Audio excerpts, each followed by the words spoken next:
টগরের টিজারটি গতকালই দেখেছি এবং গতকাল দেখার পর এখন যে কথাটি মনে হচ্ছে যে টগর টিজার যদি আদরাজাদের জায়গায় সাকিব খান হতো কিংবা দিঘির জায়গায় হচ্ছে ইদিকা পাউল হতো এবং টিজারটি যেভাবে হচ্ছে ডিজাইন করা হয়েছে ভায়োলেন্স, ব্রুটাল, রক্ত, মানে এই দৃশ্যটি যদি এখন বরবাদের টিজার হতো তাহলে পুরো ইন্টারনেট গরম হয়ে যেত যে সাকিব খান এটা কি নিয়ে আসছে, আদরাজাদের মতো একজন অভিনেতা এনেছে।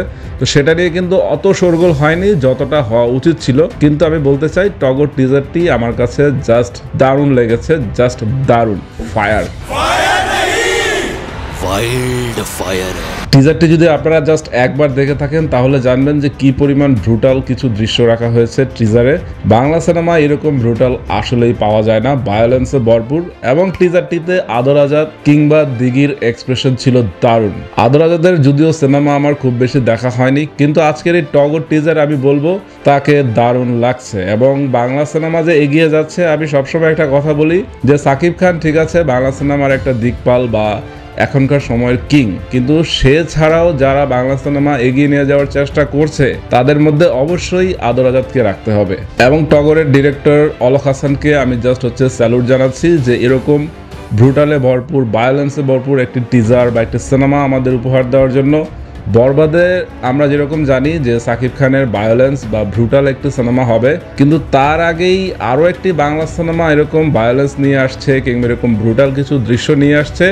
তা সত্যিই বাংলা সিনেমার দর্শককে নতুন কিছুর আশাই দেখাচ্ছে। এবং আমি বলবো যে দিঘির অভিনয় কিন্তু দিনে দিনে হচ্ছে উন্নতি হচ্ছে এবং তার যে এক্সপ্রেশন ছিল ভালো ছিল, কিন্তু আরও ভালো করার অবশ্যই জায়গা ছিল। এবং আদরাজাদকে যেভাবে হচ্ছে এই টিজারে দেখানো হয়েছে আমি বলবো যে ভালোই। এবং যদি টগর সিনেমাটি ঈদে মুক্তি পায় আমি বলবো যে টগর সিনেমা অবশ্যই দেখব, যেহেতু মেহেদী হাসান হৃদয় বলছেন যে বরবাদ হবে ভায়োলেন্স সিনেমা।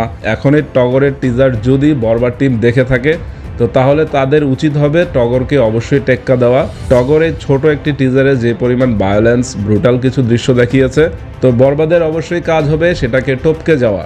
এবং সাকিব খান যখন বরবাদ সিনেমায় এরকম ব্রুটাল বা হচ্ছে ভায়োলেন্স কিছু দৃশ্য করবে বা এক্সপ্রেশন দেবে, সেটা নিশ্চয়ই আরও দারুণ কিছু হবে। তো বরবাদের টিজারের জন্য তো আমরা অপেক্ষা অবশ্যই করব, যেহেতু বরবাদের এখনও সময় আছে।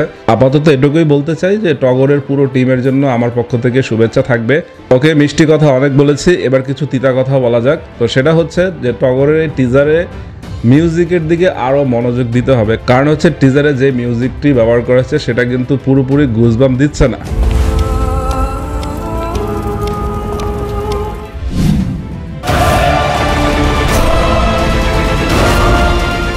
বাট টিজারে একটা আপনাকে মানে ব্লাস্ট করে দিতেই হবে। টিজার যখন ব্লাস্ট হবে তখন সিনেমা ট্রেইলার আরও ব্লাস্ট করবে, তখন সিনেমা যখন থিয়েটারে মুক্তি পাবে তখন এটা জাস্ট ব্লকবাস্টারের দিকে এগোবে। এবং আরেকটা কথা বলতে চাই যে সিনেমার গ্রাফিক্স টেক্সট কিন্তু অনেক গুরুত্বপূর্ণ। এভাবে যেখানে সিনেমাটির টগর লেখাটি এসেছে সেটা আরও দুর্দান্ত হতে হবে। এই ডিজাইনটি খুবই সেকেলে হয়ে গেছে। সব কিছু মিলে আপনাকে একটি স্মার্ট কাজ দিতেই হবে এবং দিঘির এক্সপ্রেশন আরও ভালো করতে হবে। এবং আদরাজাদ যেভাবে হচ্ছে এক্সপ্রেশন ডেলিভারি দিয়েছে আমার হচ্ছে বেটার, কিন্তু আরও ভালো করতে হবে। এবং ব্রুটাল দৃশ্যগুলো, রক্তের যে ব্যাপারগুলো ছিল এগুলো আরও রিয়েলিস্টিক করতে হবে, বা শর্ট ডিভিশন যেভাবে করছেন শর্টগুলো আরও অন্যরকমভাবে কাটতে হবে। আপনারা যারা হচ্ছে তামিল বা হচ্ছে মালায়ালাম সিনেমা মার্কো দেখেছেন, দেখবেন যে সেখানে দৃশ্যগুলো কিভাবে চিত্রায়ন করা হয়েছে, প্রতিটি শট আপনাকে গুজবাম দিবে। তো বাংলাদেশি আমি বলতে চাই যে টগর সিনেমা হচ্ছে বাংলাদেশের মার্কো। টগর সিনেমার সাথে আছি। তো সবাই ভালো থাকবেন, বাংলা সিনেমার পাশে থাকবেন। ধন্যবাদ সবাইকে, টাটা।